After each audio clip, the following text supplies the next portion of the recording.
नमस्कार दर्शक बंधु आपण समस्त को मो चैनल रूबी रोसई के स्वागत जनाऊ। आज आसतु प्रस्तुत करिबा गोटे हेल्दी एंड टेस्टी रेसिपी पाचिला कदली बोरा। एहाकू बनाइबा बहुत सहज होइताय, तेणु आसतु देखिबा एहाकू केमिति प्रस्तुत करा जाय। प्रथमे मु एठी पाखापाखी हाफ डजन पाचिला कदली नेछि। एहा संपूर्ण पाची जाइछि। ता सहित गोटे बाउल रे 1 कप सुजी नेछि एवं 2 कप ओटा नेछि। आपण जेतिकी सुजी नेबे तार 2 गुणा ओटा नेबे। तापरे लूण, अल्प किछि पान मधुरी, खाइबा सोडा, 100 ग्राम चीनी, छाणीबा पाई सनफ्लावर ऑयल नेछि। एबे मु रखितिबा पाचिला कदली रो चोपा छड़ाई देबी।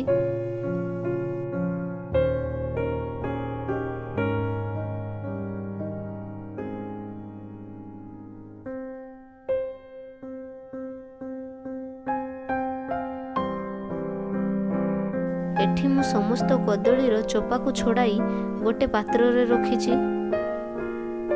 तापरे एही बोली समस्त कदली को मेश करि देबी, जेमिति एहा भल भाबरे चकटी होई जिवो।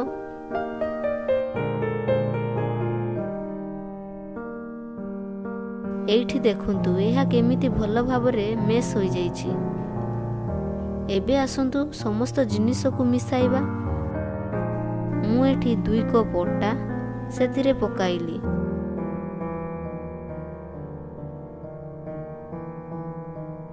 एवं 1 कप सुजी,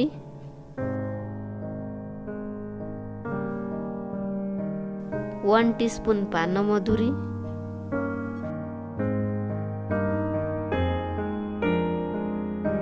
स्वाद अनुसार लूण,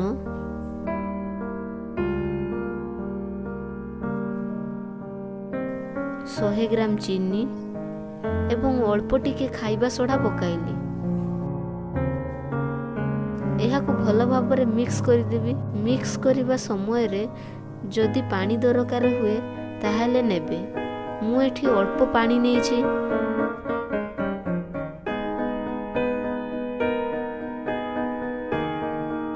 एवं एहाकू भल करी पुनी थरे मिक्स करि देबी।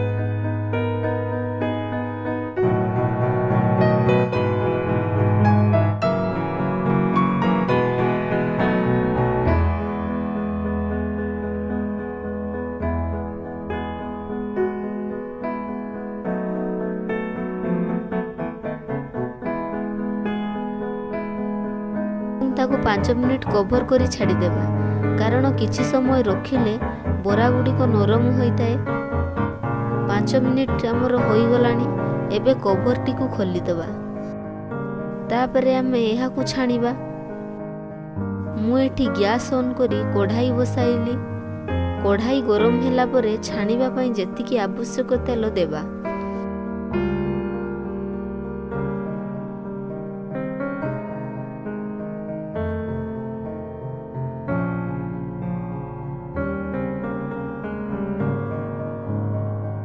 तेल आमर गरम हो गलानी। सेथिरे एही बोली भाबरे छोट छोट गोल करी तेल रे पकाइबा।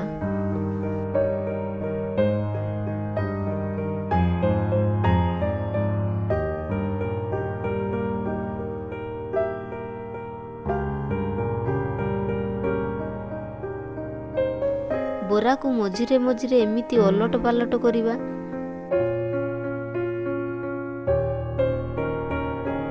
देखंतु बोरार कलर टी केमिति बदली जाइछि।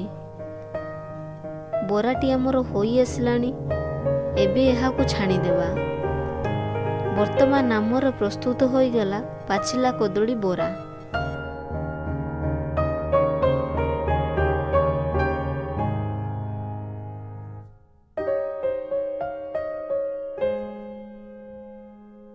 जदि आपनको मोर एही भिडियोटी भलो लागि थाए ताहले रूबी रोसई चैनल को सब्सक्राइब करंतु एवं वीडियो को लाइक एंड शेयर करंतु। आउ डिश टी केमिति लागिला कमेंट करी जणांतु। ଆଜି ପାଇଁ ଏତିକି, ରହିଲି, ନମସ୍କାର।